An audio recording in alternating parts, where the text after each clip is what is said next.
Hello, and notice I am doing this in English for some people that are special to me that I know. I wanted to talk to you about something very important. That thing important is called a relationship.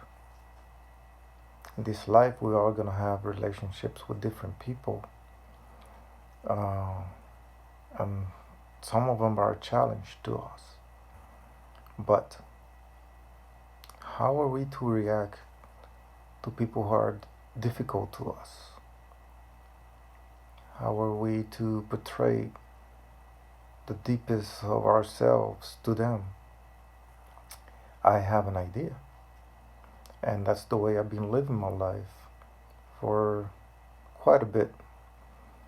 I have managed to understand that it is only through patience, through pauses in life, even in our thinking, pause in our thinking, when we encounter difficulties, just to give ourselves time to process what we're going through at the moment. And in those pauses, I have managed to really identify how I'm going to react to a difficult situation, and ultimately, that will be me, my own self, my own inner self expressing at the moment. When I do things too quick, then I fail to show myself. I show somebody else. It is another person in me. But the times that I manage to take a little patience, take a little time, I have found out that it actually works because um, deep inside, I want good for others. I want others to be happy, and I want others to be content when they're around me.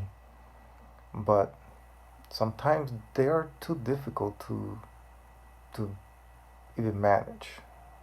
Sometimes what other people bring to the table is just disarray or trouble or screams or you know incompetence sometimes, or even things that are amiss from that which is peace. They just show a life of internal mess. But how am I to be around things like that? Well, like I said before, take a pause. Only a few seconds, 4 seconds, 3 seconds, however you think is, appropriate at the time to think of a response. How are you going to respond? How am I going to respond as Jesus? How am I going to respond to this situation? Not to the person personally, because that person is moved by emotions. So even in their emotions, that not really portray who they are. Some some people who are very nice and calm and you know nice to be around, they can become angry or mad, and they can say or do things who that portray not really who they are. So when I'm processing how I'm going to react to this person who's been difficult, I'm keeping in mind that I'm responding to a situation and to an emotion, not to the person itself. So that's what I do when I encounter difficult situations, to be able to portray who I really am and not to take anything I hear or see serious as a personal attack or as a portrait of who the person who's in front of me really is. Even though some people who continue to portray certain traits um, end up showing you who they are. So just keep in mind that uh, We are to love people around us. We are to bring the gospel, the good news, and we are to live a Christian life around others, responding Christianly to those people or to everybody around us. But we also have a choice to decide who we want to be around. We don't have a choice about preaching the gospel or bringing Christ out to others or even living the Christian life. That is not our choice because we give that up to follow Christ. We carry our cross, we deny ourselves to follow Christ. But in that process of the things we can choose or we cannot choose, we can choose the time we spend around those people or the contact that we have with them, the amount of time in the contact could be by phone or in person. We can manage to minimize the time because we don't want others to disrupt our peace when there is purpose of disrupting our peace. If it's not purpose behind it, then we can be patient, we can work with it. But when there is purpose to disrupt our peace, we have that choice. Not to cut them off completely because some of those people might be family, but we have the choice to minimize um, the time we spend with them, or we have the choice also to bring forth um, truth. You know, tell them the truth. Be Tell them to be patient.